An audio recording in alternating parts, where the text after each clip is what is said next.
Presiden kelima Republik Indonesia yang juga Ketua Umum PDI Perjuangan Megawati Soekarnoputri mengajukan diri sebagai amicus curiae atau sahabat pengadilan terkait sidang sengketa Pilpres 2024 ke Mahkamah Konstitusi.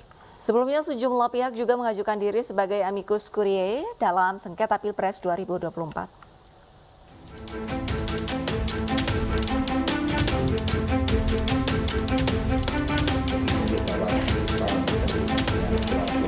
Megawati menyerahkan surat tulisan tangannya kepada Hakim MK melalui Sekjen PDI Perjuangan Hasto Kristianto beserta tim hukum Ganjar Mahfud.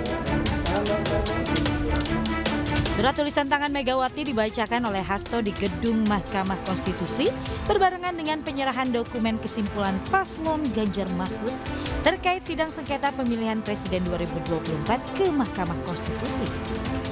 Amicus curiae ini merupakan perasan dari perasaan dan pemikiran Ibu Megawati Soekarnoputri yang dikontemplasikan oleh beliau dan diawali dengan tulisan tangan dari Ibu Megawati Soekarnoputri yang menggunakan huruf merah mencerminkan keberanian dan juga tanggung jawab sebagai warga negara Indonesia.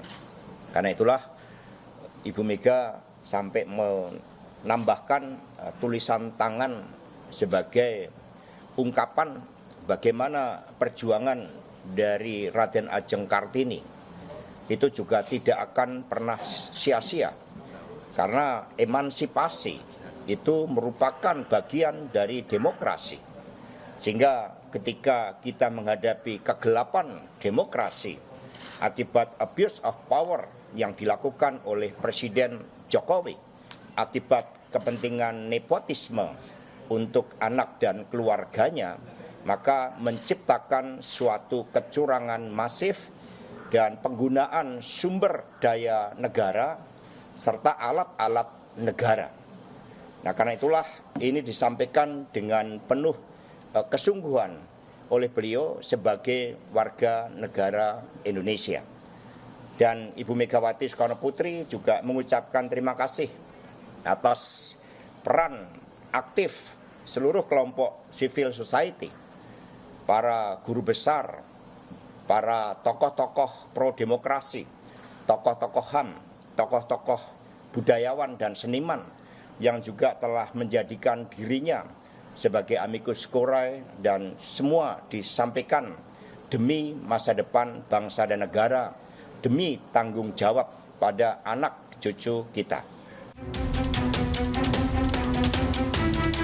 Sebelumnya praktik amicus curiae lebih banyak diterapkan pada negara-negara yang menganut sistem hukum common law.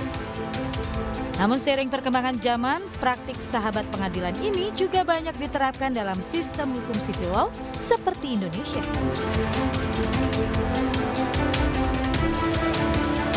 Sebelumnya sejumlah akademisi, seniman, mahasiswa hingga politisi telah mengajukan amicus curiae ke Mahkamah Konstitusi terkait sengketa hasil Pilpres 2024. Dalam catatan juru bicara Mahkamah Konstitusi, setidaknya sudah ada 5 amicus curiae yang diterima Mahkamah Konstitusi. Pendaftaran amicus curiae pada sidang PHPU 2024 ini menjadi yang terbanyak dalam sejarah pemilihan presiden di Indonesia. Tim Liputan iNews melaporkan.